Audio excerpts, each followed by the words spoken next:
أعوذ بالله من الشيطان الرجيم بسم الله الرحمن الرحيم الحمد لله رب العالمين الذي هدانا لهذا وما كنا لنهتدي لولا أن هدانا الله والصلاة والسلام على أشرف الأنبياء والمرسلين شفيع ذنوبنا وطبيب نفوسنا وحبيب قلوبنا أبي القاسم محمد اللهم صل على محمد وآل محمد وآله الطيبين الطاهرين المعصومين المظلومين وأصحابه المنتجبين ولعنة الله الدائمة على أعدائهم أجمعين. بسم الله الرحمن الرحيم.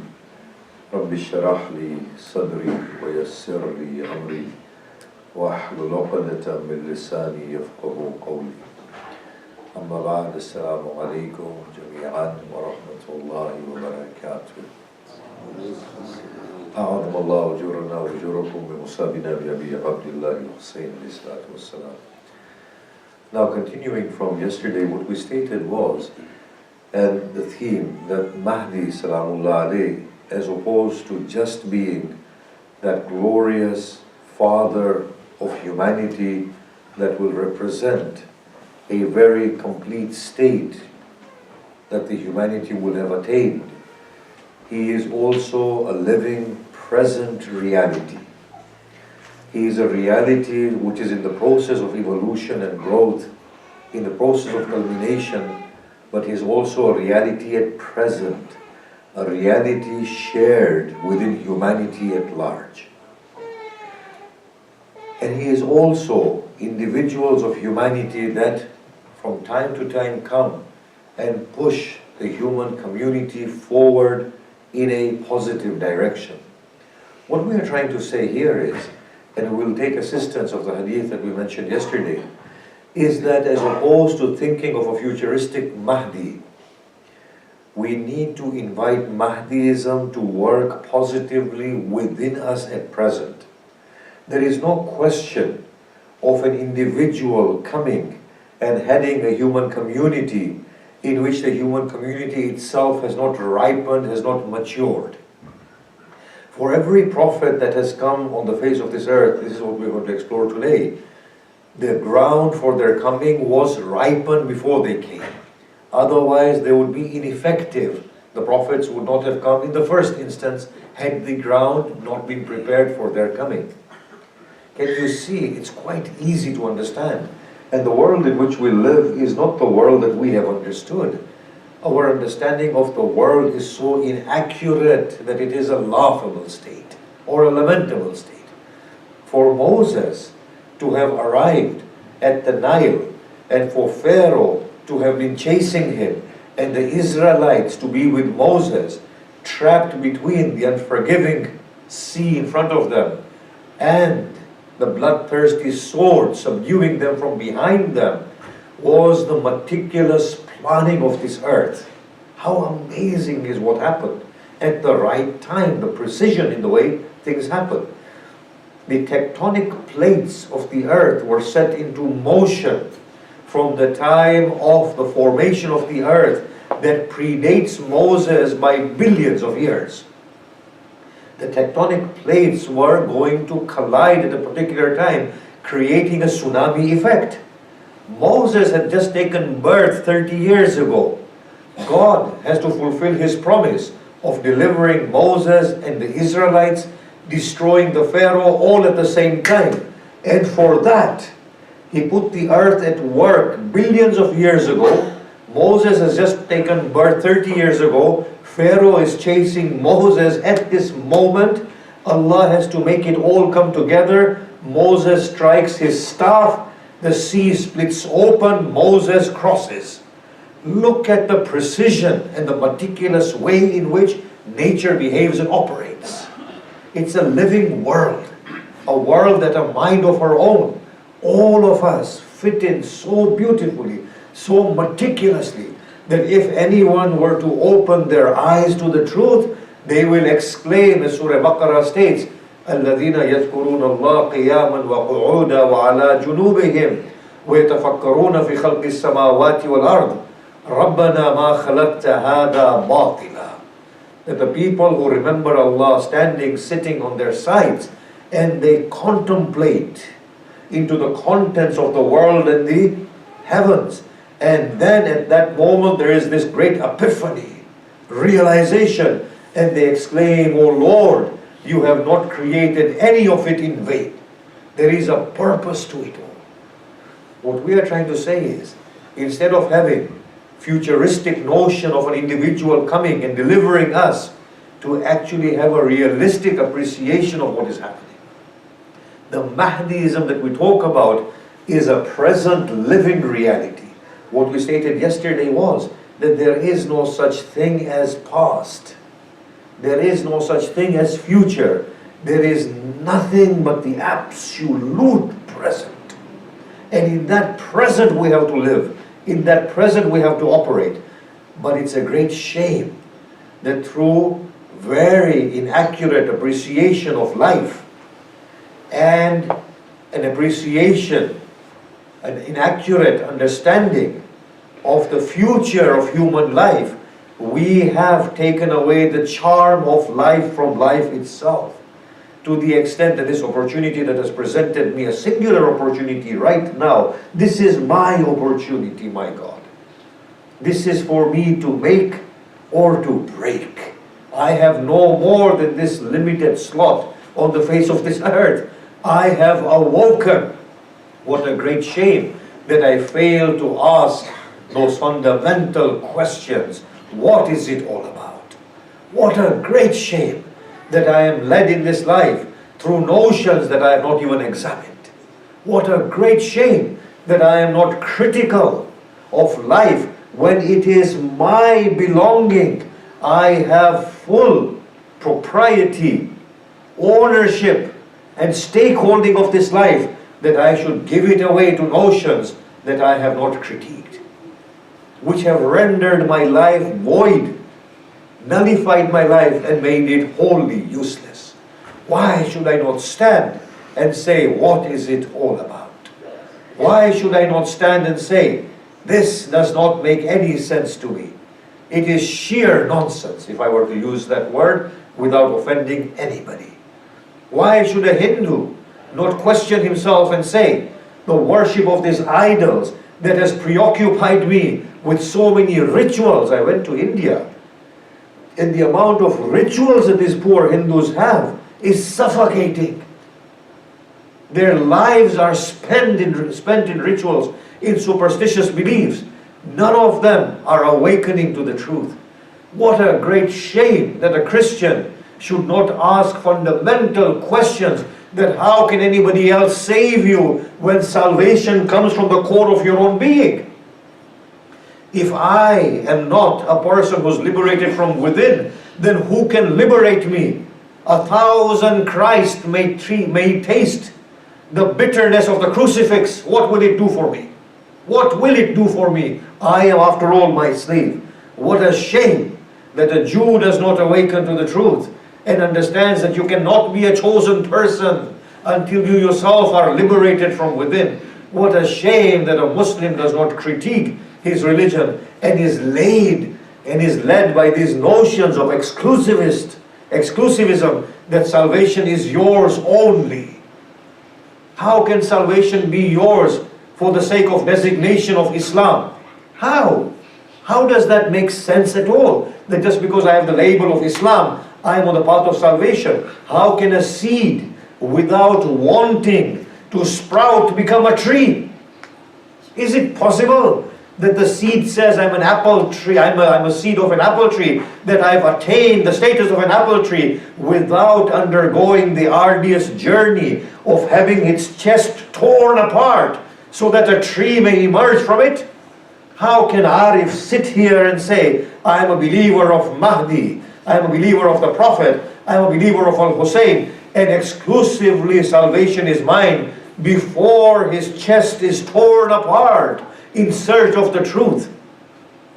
What a shame that a singular opportunity that is mine is escaping me, and I don't avail myself of what God has given me. Imagine. On that day, man shall exclaim, when he finally recalls, and says, if only I had presented forth something for my life. And Allah says, to what avail is your awakening on this day, on the day of Qiyamah? What a great shame. In this world of God, and in our world, there is nothing but goodness. By Allah, it's a beautiful world. It's a world worthy of acknowledgement. This life is a beautiful life. It is a life worth living. Why tarnish the experience through this negativity, which is wholly inconsistent with the condition with which God has fashioned us? Now, yesterday we stated that this Mahdiism that we are anticipating in the future, it's nothing but the present right now. If Mahdiism works right now, then it will work in the future. If it doesn't work right now, it won't work in the future. But what is it at present? It is that beautiful want of humanity to arrive at its completion at the present right now. If this is not paid heed to, there is no sense of another Mahdi coming, until and unless humanity is able to bring about goodness in its own self. At present, there is no future to look forward to, because we are the authors of tomorrow in our today. Now, we quoted this hadith yesterday, that Allah has authored both intellect and ignorance.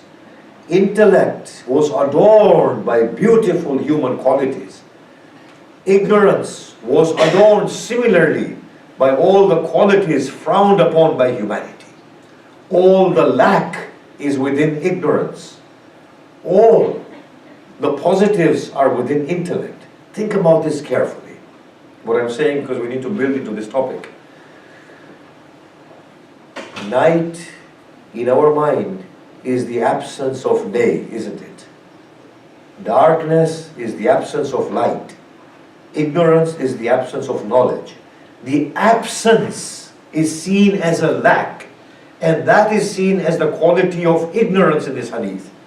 And the affirmation and the affirmative attributes, which are actually most befitting for humanity, are seen attributes which are worthy. Both these states are in us equally. At this present time, Mahdiism in operation is that we allow the positives of the intellect to manifest themselves. Arif, first and foremost, before waiting for the coming of a Mahdi who will provide him salvation, has to allow his own Mahdi to provide him salvation. His ignorance is most akin to a state of arrogance. Believe me, when we analyze ignorance, it is nothing but arrogance. Otherwise, Abu Jahl, the father of ignorance, was known as the father of wisdom. But his inability to appreciate the truth that the Prophet brought gave him a status of the father of ignorance. Not that he was ignorant, it was because he was arrogant. Ignorance here means arrogance and regression from within. If we look at humanity, believe me, human beings are good people. They are the lights of Allah subhanahu wa ta'ala. It is only a very few within the folds of humanity that lead the majority to a despicable end, because the majority, despite being good, do not want to awaken or take the stakeholding of their lives and responsibility of their lives. Mahdiism in operation at this present moment is for Arif to allow his own goodness to prevail within his own individual self and within his community and within humanity at large, because we all share the same destiny. This is what we stated yesterday, that the point of activity and proactiveness that Mahdiism creates, it creates it not in passivity of waiting for a savior, but in activity to produce that savior from within and to create a conducive situation where humanity is arriving at a point of salvation. Look at the example of the Prophet of Islam. He created such a beautiful situation. People who are falling head first in the pits of hell, He brought them to a level by liberating them and allowing them their evolutionary processes to take place with ease, brought them to a pedestal of existence where Allah says, Kuntum khairu ummatin ukhrijat linnas. You are the best community ever produced within mankind. Imagine the sort of belief he had in mankind. And he leaves this community of his, how? A very pluralistic community. Look at the first constitution of Medina. It allows for the coexistence of Jews, Christians, and you know who? The pagans who did not believe in the Abrahamic faiths. He allows their peaceful coexistence. If this is not pluralism, then what is pluralism? Bound together by common values and common interests and common spirituality. And then he allows in his constitution tribal laws to resolve their tribal problems. If this is not liberalism, then what is liberalism? He allows the Christians and the Jews and the Sabians to coexist with the Muslim community in the fold of greater Islam. And he calls that his ummah. And he is the author of that ummah. And Ali after him is the second father of that ummah. Imagine his broad sense of reality and truth in human life. That was Mahdiism in practice. For him, today's Muslim, I don't know where the mind of the Muslim has gone. When the Muslim says the ummah, he means Muslims. When Muhammad sallallahu alaihi wasallam said ummah, it means his community that he had created with its Muslims and with its Christians, with its Jews and with its pagans. He bound them all in one ummah and he called them his ummah. Look at how restrictive the Muslim mind has become. Mahdiism in the present is that broadness of human mind. It's that proactivity of the human mind and the human soul in creating that beautiful atmosphere in which God curtails our ignorant and arrogant tendencies. But today, what we witness within the Muslim Ummah is the trait of the Dajjal. This regressiveness. As I said yesterday, Dajjal is not a state of ignorance, it's a state of high sophistication, high intellect, but high intellect used not in the favor of the progression of good, but for selfish means, for coercion, for carving out one's own domain at the expense of the good of the others. That is what Dajjal truly is. The very fact that the Muslim today can say that only salvation belongs only to the Muslim shows he is on a regressive trend. The very fact that the Muslim cannot find a binding force between the different sects shows that Muslim has got nothing to do with Prophet or Mahdiism. He is actually on a regressive trend. The very fact that the Muslims can condemn each other to the pits of hell, the very fact that the Muslims are not tolerant of each other, forget about tolerance. It's a shame we talk about tolerance, honestly. It's a shame we talk about tolerance. Tolerance is the lowest expectation of humanity. What we should be talking about is appreciation of the other. Not about acceptance and tolerance. Acceptance of the other is a pedestal higher than tolerance. Appreciation of the other is divinity and godliness. The way God appreciates the Christians and the Jews in the Quran. Look at the beautiful verses that are there in Baqarah, in Al Imran, and in Surah An-Nisa. Read just these three surahs, and we will find Allah full of appreciation of the people of the book, again and again talking about them. You see, Mahdiism at present is what the Prophet had established. If you see, when the Jews were saying, لَن تَمَسَّنَا النَّارِ إِلَّا أَيَّامًا مَعْدُودًا, they used to claim that the fire will not touch us except for a few days. And then they used to claim that the hereafter is khalisatan lana, is specifically for us. Allah would rebuttal and rebuke them and say, well look, Provide your evidence for your claims that you're making. And as opposed to that, Allah would say in the Quran, yes, the one who commits a crime and is surrounded by his mistakes, hell awaits him. And as opposed to that, he who does good, then in that case they shall have a good requital and paradise awaits them. He gives general rules there and does not separate a faith from another. And look at that most beautiful, such a universal verse, echoing with human ethos, in which when the Prophet at the conquest of Mecca comes into Mecca peacefully, and this is the most universal declaration befitting the state of humanity, in which he says, Ya ayyuhal insan, inna khalaqnakum, Ya ayyuhan nas, inna khalaqnakum min dhakarin wa untha. O people, we have created you from man and woman, made you into tribes and nations. By interaction, you may know that the best among you is the one who is most God conscious. He does not say, Ayyuhal Muslimun, or O people of the book, or you who have brought faith. He says, O people, to the most human community at large. Do you not see this broad-mindedness of the truth and of the Quran? And this is the Prophet working in his community. And this was the ummah of the Prophet and the ummah of Ali ibn Abi Talib. This, if we can understand, is Mahdiism in working at present. Now that is one facet of Mahdiism that we spoke of yesterday. What is the other facet? When we look at existence, and this is something we need to discover so that we get our minds accurate and our world views accurate.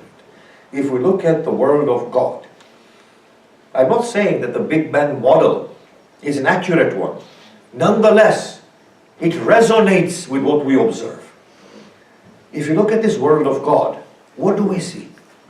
We see in this world of God, and we need to discover certain truths of humanity through it, and we need to discover the truth of Mahdiism, because the Prophet falls in the fold of Mahdiism, all the Prophets, all the Imams, because it's a human truth. Mahdiism means promotion of good, culmination of good. How is it? If we look at the world of God, we find it on a unidirectional path. Look at any part of this earth, you will find there is no stagnation. Nothing is at a standstill. There is no pausing. There is motion. Show me something that is stagnant.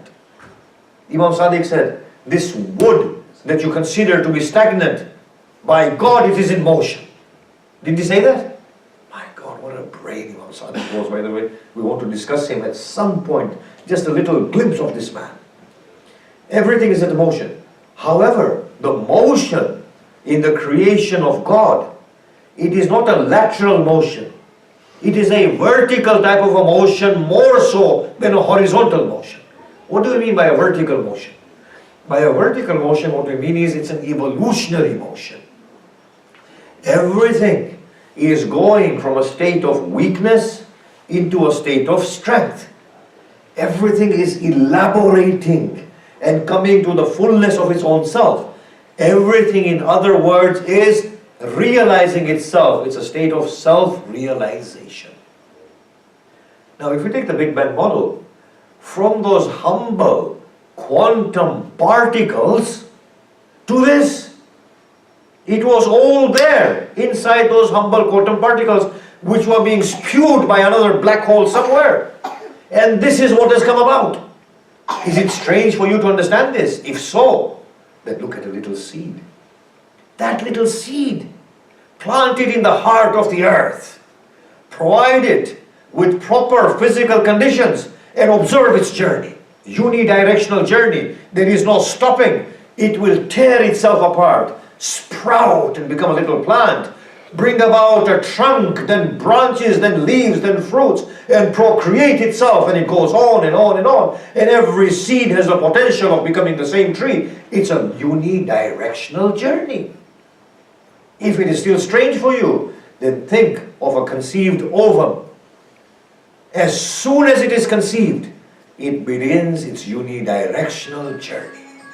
One, from weakness into strength, self-realizing itself, from a fetus into a baby, from a child within a lap to one that crawls, to one that walks, to one that runs, to one that emotionally feels, to one that reasons, to one who becomes spiritual, to one that becomes angelic. There is a unidirectional motion enjoyed by everything on the face of this earth. Show me one thing that defies this. Why should human social, intellectual and spiritual existence be other than an evolutionary existence? Why should it be? Look at human beings, how we have evolved in our intellect, just like a child crawling to a young man, taking full control of their lives. From a point in which human beings fell in prostration to the mighty waves, to a time where they have subdued these waves. From a time where the human being used to submit in prostration to the great sun because they saw the connection of their lives to the rising sun, to the time where a human being casts his intellectual rain upon the sun and analyzed it and laughingly talks about it and talks about its beginning and its end. Look at this intellectual evolution. Similarly, the moral evolution. At one point, we were led by religion and religious biases. I remember a time where we used to ask fatwas that is it permissible for us to feed a hungry stomach that is not the stomach of a Muslim? Today it's unthinkable that anybody would ask such a fatwa. Today our ripened state of morality is such that if a person is hungry, it is their God-given right on me that I should feed them regardless of their religion. Isn't it? Think about this carefully. Religion is not needed. Fatwa is not needed. This is the true religion. From a time when fatwas used to come and tell us that you can steal from the non-Muslim, to a time where human morality is such that we know stealing is an evil, no matter where it may be, whether for a Muslim or a non-Muslim. Isn't this moral evolution? Every single thing is evolving. The modes of communities are evolving. Human intellect is evolving just as human physical being is evolving. Just as the world is evolving, it is realizing itself. In there is a precious gem that we need to discover in order to understand what we are talking about in terms of Mahdiism at present. Now, let us work at this example once again and explain the fullness of what we're trying to say. Mullah Sadra actually talks about this in terms of miracles. And I want to talk about it slightly different, but we will take aid of his discussion. He says, at the time of Nabi Nuh, the human intellect was still involved in physical entities, in nature, involved with nature, hadn't become abstracted. So the miracle of Nabi Nuh was what? The great floods. It is a wholly physical miracle. At the time of Musa, however, the human intellect had evolved. The human mind was able to exploit nature, create illusions and illusionary. The miracle of Moses was what? A staff. It is a physical miracle, yet with an intellectual twist to it. It becomes a serpent. It's not a purely physical miracle. It is physical together with a tint, a hint, a slant of psychology. At the time of Isa, the human mind has ripened a bit more, where people are practicing medicine.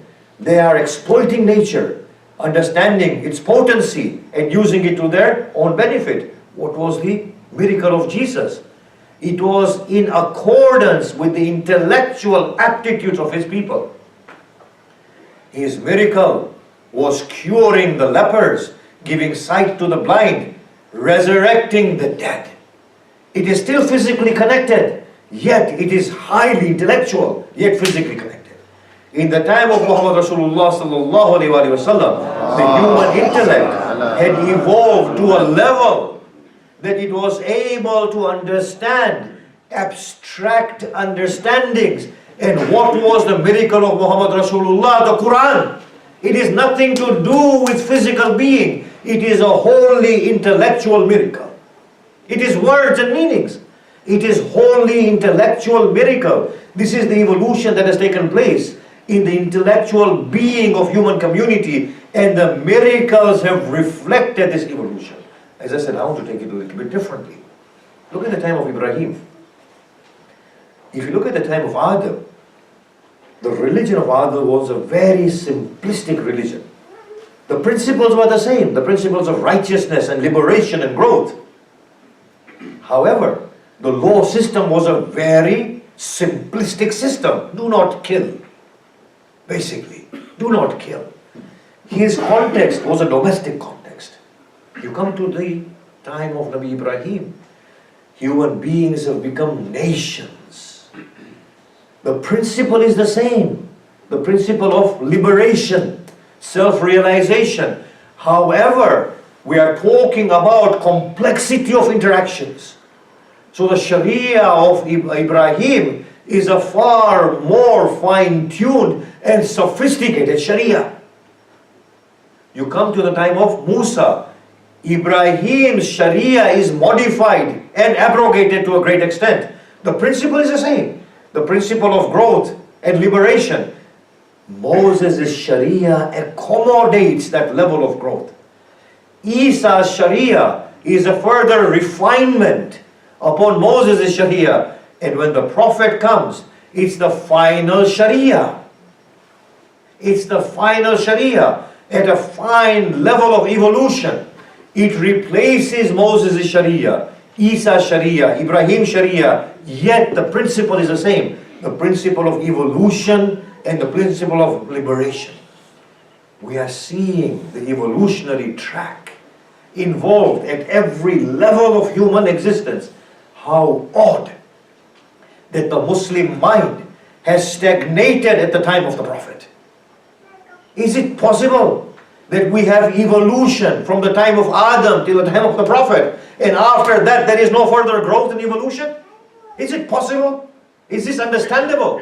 No wonder we have stagnated. No wonder we are regressive. Because the very facet of existence, which is growth, liberation and evolution, has not been taken into consideration by the Muslims at all.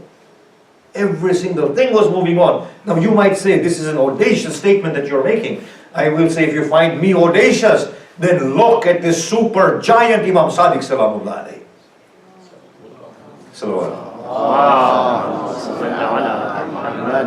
Look at this superhuman by Allah. Had I not the reverence in my heart for Muhammad Rasulullah and Ali ibn Abi Talib, and had I not studied their example that fills me with awe to the core, I would have said, by God, this world from its beginning till the end has not produced the like of Imam Sadiq. This is how phenomenal this man is. Study him and look at what he was doing. He reinterpreted the text of the Prophet in his global context. Do you know this?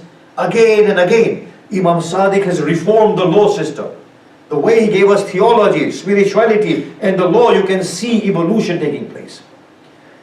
I'll just quote a hadith or two maybe to explain this as we go into this. Somebody went to Imam Sadiq at Hajj and he said, can we take the meat out of Mina? The Imam looked at him and he said, yes. He said, although in the time of my grandparents, the Prophet and Imam Ali, they used to insist that that meat should not be taken out. But because now there are so many pilgrims and Hujjaj, there is no scarcity of food, take it out of Mina. What a phenomenal statement. Our ulama, they resort to what we call conventional reconciliation of the hadith, which is wholly defeatist. Because they say that the Prophet's and the Imam Ali's hadiths are authentic hadiths and they cannot be wrong. So Imam Sadiq has to be interpreted in the light of the Prophet and Imam Ali.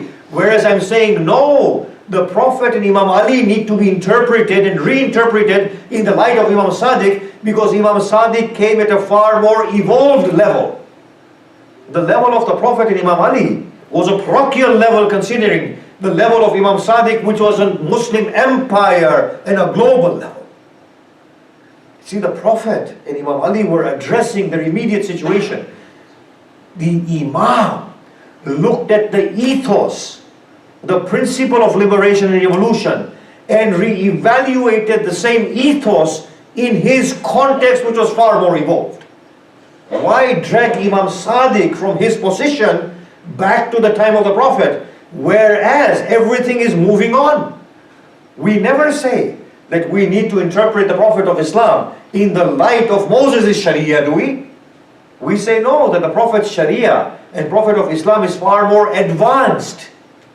Why do we then want to drag Imam Sadiq from his era, which is a far more evolved era, back into a previous era, whereas the previous era's instructions need to be reinterpreted in the modern era? It doesn't make sense. Nobody will make sense of this. And that is the reason for this regression, for this stagnated mind, for this wishful thinking that is wholly inaccurate. If anybody knew the Sharia of the Prophet, it was Imam Sadiq. Nobody else knew it better than him. Or the Imams that came after. Look at the way in which Imam Ali explained what khums is. Look at the way in which Imam Baqir modified the whole law of khums. Look at the way he was modifying the law of khums again and again. Because he said there is a physical property in that. It needs to cater for your needs right now. And I will change every portion as I feel fit. And he used to also explain why he's changing it. Evolution is an undeniable truth. It cannot stop. Now, I'm going to now talk about a hadith and how our thinking is accurate. The Prophet said, Inni tarik fikum as-saqalayn. I am leaving with you two weighty things. Kitab Allah wa itrati. The book of Allah and my progeny. Yes? Now, in other verses, in other forms, the Prophet also said, the weightier of the two is the book of Allah, and the less weighty is my progeny. The Shias get offended. They said, of course the Imam is weightier than the book. Of course, there's no doubt. Imam is the living Quran. The Quran is a silent Quran, yes? Nobody can doubt it, but it's their failure in understanding what the Prophet is saying. It's a totally messed up mind. The Prophet was saying that the Imams, when they give you instructions, they are looking at your context. The Quran is relatively free of a context. So whenever the Imam is changing the same law, he is doing it in the line of the ethos of the Quran, which are universal, and he is applying those ethos to your immediate situation, which can change all the time. And hence the itra is a lesser weight and the Quran is the heavier weight, because the Quran is always that point of reference again and again. If we can understand the prophetic narrations properly, then we will see evolution is the absolute norm. If we understand this, then we ask ourselves, what does Mahdiism mean? We go back to the hadith, we go back to the discussion of Mullah Sadra. Mullah Sadra states, at the end of his discussions on miracle, that when the 12th Imam comes, and he quotes the hadith, he will not come to make you pray Salah. He will not come to make you fast. He will not come to make you perform the pilgrimage. He will not come to make you pay zakat and khums. You will have matured enough by that time to be doing all these things. So what will he do? The hadith states, he will stretch out his blessed hand, place it upon your heads, and drive your intellects to their completion. That will be the supreme miracle of Al-Mahdi, that he will bring about the beauty of humanity within you yourselves. And that is the attainment of goal. Human being arriving at the fullness of their human potential. Tell me, somebody says to me, miracles, I will say, what can be a greater miracle than humanity arriving at its own completion? Resurrecting the dead is a child's play. It's a joke. Breaking the moon in two is a laughable thing. Tearing the seas apart is nothing. Human being arriving at the completion of the human journey is the utmost attainment. When did the prophets ever use miracles to sharpen the minds? Miracles were only those little tricks that they used to call people to the intellectual content of their message. Wasn't it?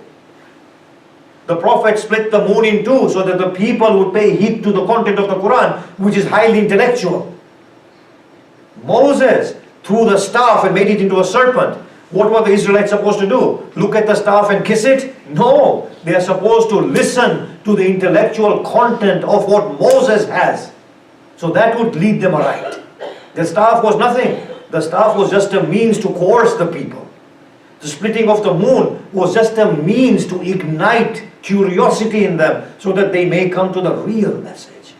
The real thing is, none of these miracles, the real thing is humanity coming to its own completion. And that is the whole message of Mahdiism. The truest, I often say this, that if somebody were to come here and resurrect the dead for me and says, now believe in me that I'm the Prophet, I will say, why? By resurrecting dead, you are increasing the burden on human society. Let them die. Let them rest in peace. We've got 7 billion people on the face of this earth. We can't rid ourselves of poverty, and you're creating a few more. Let them die. It's a blessing for us and for them. And then just because you resurrect the dead, if you were to resurrect 100 million dead people from their graves, I will still not believe in you until you give me the intellectual content of your message. And if that appeals to me, then I will believe in you. But tell me, have you got a social system which is just and fair that you can teach me? Can you talk of politics that allows for the growth of human community? Can you teach me an economical system that is fair, balanced, principled, which can feed every empty stomach? If you can give me that message, then I will believe in you as the Prophet. But by you resurrecting these silly little graves and deads doesn't mean anything to me. Split the moon in two or split it in 10 parts doesn't mean anything to me. What does splitting of the moon do for me anyway? What does resurrecting the dead do for me anyway? It's the content of your message that appeals to the completion of humanity. That has the appeal, and that's the hallmark of your truth. Now, look at the great failure of the Muslim. As I said, I will be critical, but because I'm being critical to me and myself, yes, it is my house, it is my religion, it is my prophet, they are my imams. My heart is burning that the message of my beautiful prophet and my imams, these glorious creatures, has been totally misunderstood by the likes of me. And through the likes of me, hundreds and thousands of minds are vegetating because I am doing this great disservice. Look at the failure of the Muslim mind. Through our wishful thinking and wholly unrealistic understanding of Mahdiism and the eventual end, look at the disservice we have ended up doing. The community has no confidence. Today, I will ask the Muslim, you who are saying that you are so great and you are the chosen one, tell me, what have you done for the world? Show me a contribution that you've made. The only thing you do, O Muslim, is you react to whatever good the world brings out. That's what your role is. We had this Muslim parliament in UK formed in the 80s. They were a bunch of reactionaries, although the founder was a very noble man, Allah bless him, but I'm talking about the mindset. Anything that came from the West was to be looked upon suspiciously. But here was our Prophet, and here were our Imams, who appreciated the learnings of the world and built upon them, didn't they? The transmission of Greek philosophy into Islam was encouraged by our Imams. When the Prophet was asked about Plato And about Aristotle, the Prophet said, they were prophets of God, learn from them. He encouraged it. When the Prophet went to Medina, he said to the multi-faith community, I believe in everything revealed unto me and everything revealed unto you. This goodness is to be shared. But the Muslim, look at the Muslim's mindset. We are the other. Everything you bring about is wrong. There is something wrong about it. Who can deny that international democracy is something good? Who can deny this? Only the Muslim can deny it. The Muslim will say it's evil. Why? Because it doesn't come with the label of Islam. I will say to the Muslim, in our Quran, find me a chapter that says Surah Al-Iqtisad, the chapter of economics, or Surah Al-Siyasa, or Surah Al-Ijtimaiyat, a chapter of sociology, a chapter of economics. Where are these chapters? It isn't there. The whole point of it not being there is that the human being was supposed to evolve and to understand the notion of fair economy, the notion of just society, the notion of governance of state. The Muslim was supposed to contribute meaningfully, in which the Muslim is reciprocally benefiting from the rest of humanity, sharing in the good of humanity, because this Mahdiism is spread within the hearts of humanity in its plurality. But look at the state of the Muslim. Now, any Muslim who writes a book and labels it as economy, the Muslims say this is our economy. When Shaheed Bakr as-Sadr rahmahullah a'ala maqamahu, when he wrote the book Our Economy, yes, or Our Philosophy, or Our Sociology, these were his thoughts about Muslim economy. They might be totally inaccurate. This was his interpretation. It was meant to be critiqued and for others to follow it through. But look at the wishful thinking of the Muslim. This is our economy as opposed to Western economy. This is how blinkered the Muslim is. This is our sociology. This is our politics. It's not so. It's not so. It's inaccurate. When somebody just labels it our economy, it doesn't mean it's Muslim economy. It's Islamic economy. It means these are the thoughts of an individual, and it is as Islamic as it works. And if it doesn't work, it's not Islamic anymore. It needs to be replaced by something else which is far more advanced than it in the evolutionary track. So what does Mahdiism mean at present, considering this facet of evolution that is taking place at all points within nature and within humanity? What Mahdiism means is that there are no two points in human existence that are the same. The intellect has to evolve at every point, and we should not hesitate in accepting this beautiful growth process. Once we arrive on the trend of evolution and growth, tomorrow we're going to talk about change and how to understand change, yes? Then we are on the path of Mahdiism. No wonder that Muslims will say first and foremost that Mahdi, your Islam is wrong. This is not the true Islam, because he will be so advanced in the way he is that the Muslim feeble minds, the regressed minds, will not be able to accept it. This is in accordance with the hadith, that when Mahdi comes, they will say, this is not Islam of your grandfather. Two, and I want to point at this might hurt a little, but as we go towards Masai, this whole business of kafir and Muslim, what is this? Kafir, kafir, kafir. People say we need to take out this particular sentence from Ziyarah of the Sahib Zaman.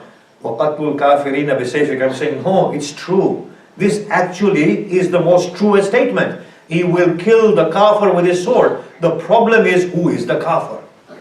Who is the kafir? And as I said, it's going to hurt a little.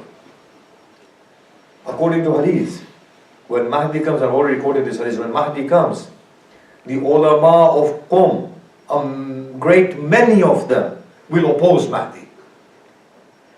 They will wage a war against him. He will put them to death, to the extent that the river flowing behind Masuma's haram, Salamullah alayha, will be turned red through the flow of their blood. Who is the kafir? And who is the Muslim? It is all up for grabs. All of these things need to be defined, redefined, and to be understood in the human light and human context. Mahdiism is not what we have understood it to be. It is a glorious human reality. I want to take on the discussion of evolution tomorrow and change. But look at these fine, evolved souls in the camp of Al-Hussein. The souls who have allowed the truth to prevail upon themselves. There is a person who enjoys intimacy with Hussein. Now the reason for this is that this particular soul is endowed with such love for Hussein that his name is Habib. We find this incident from the life of Habib ibn Mawahir, that the Prophet was watching Al-Hussein in his childhood playing with a group of children. When he was playing, the Prophet observed very carefully. And he said, "Bring that child to me." When the child was brought to the Prophet began to kiss that child. The Sahaba, baffled, they said, "Ya Rasulullah, he has other friends as well. Why do you kiss him?" He said, "You did not observe what I saw. He was following my Hussein at all points. And you did not see the loving gazes that he was giving to Al-Hussein that I saw in his eyes. He is a true lover of my Hussein." This was Habib ibn Mawahir. We read from the Maqatil that as the enemies were gathering on the plains of Karbala, Zainab comes to Al-Hussein and says, "Oh Hussein, do you not have anybody that you can invite to come and assist you?" Hussein stated, "Oh Zainab, in this barren land, in this jungle, who may Hussein call for his assistance?" Zainab said, "Oh Hussein, your childhood friend, your intimate companion Habib ibn Mawahir." Hussein writes a letter and dispatches it to Habib. We find this description, that it is night and there is a knock on the door of Habib. Habib sits to dine with his wife. He calls out, "Who is it?" And a response comes, "I, the messenger of Hussein." Habib rushes to the door, opens it, takes hold of the letter, presses it against his chest, and then kisses it. He opens the letter and reads the content from Hussein ibn Ali. "To a worthy man, an alim, a faqih, a reciter of the Quran. O Habib, I am trapped within Karbala.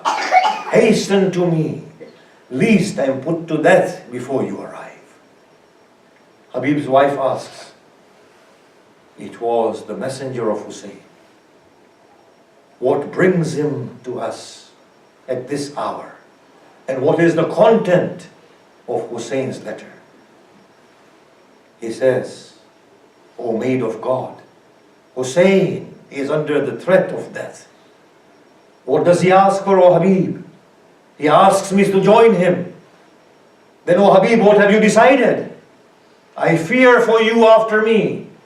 She said, "O Habib, do you have no fear for the daughters of Fatima who are with Hussein? Are you preoccupied with concern of your own wife?" He said, "O maid of God, I merely stated this to test your faith and your resolve. Habib, make haste to join Hussein." Habib gives his steed to his slave and says, "Wait for me at the borders of Kufa. I shall join you." Habib goes out into Kufa. Hani meets with Habib. Habib asks Habib, "What has become of Hussein?" He says, "Hussein is trapped within Kufa." He said, "What is it that you intend to do?" Hussein is trapped in Karbala. I wish to join Hussein. He had henna that he had purchased. He broke the jar. He said, my God, I will have my white beard colored and covered by the redness of my blood in the love of my Hussein, and I too shall come with you. We hear this, that the servant of Habib was waiting with Habib's steed at the borders of Kufa, saying to the steed, O steed, fear not. If your master does not come through fear of death, I shall ascend you and set forth for the assistance of our master Hussein. When Habib heard this, he said to his slave, I free you in the way of Allah. Take your freedom and save your life. He said, O Habib, if you have freed me, then allow me to join you and assist Hussein. They set off from Kufa. It is said that Hussein had prepared standards and had distributed standards, but had kept one standard with him. His companions were desirous that he should give them the standard. Hussein said, no, the carrier and the bearer of the standard is on his way. And no soon has Hussein said that at a distance they saw raised dust from the hooves of the horse. And Hussein in anticipation said, this is the bearer of the standard. When Habib appeared close to Hussein and saw the face of Hussein, he said, O Hussein, even though I have become old, even though my bones have become brittle, even though my skin has withered away, but one glance at you fills my veins with such youthful blood that I wish to give my all to you once again. There was a commotion within the camp of Hussein. Zainab inquired of Fidda, what commotion is this that we hear? Fidda ran, and she saw that Habib had come to join Hussein, and there was a sense of joy within the camp of Hussein. She came back to Zainab, and she said, Hussein's childhood friend has come to assist Hussein. Zainab said, Fidda, await not. Convey my salam to Habib. When Fidda conveys Habib Zainab's salam, we hear this from the Zakireen. Habib took his two hands and slapped his face. And he said, ah, for destitution. What times have befallen the household of Muhammad, that his daughters bid salam to their servants. Habib mobilizes support for Hussein from the clan of Bani Asad. When the day of Ashura dawns and the combat begins, there is mutual combat.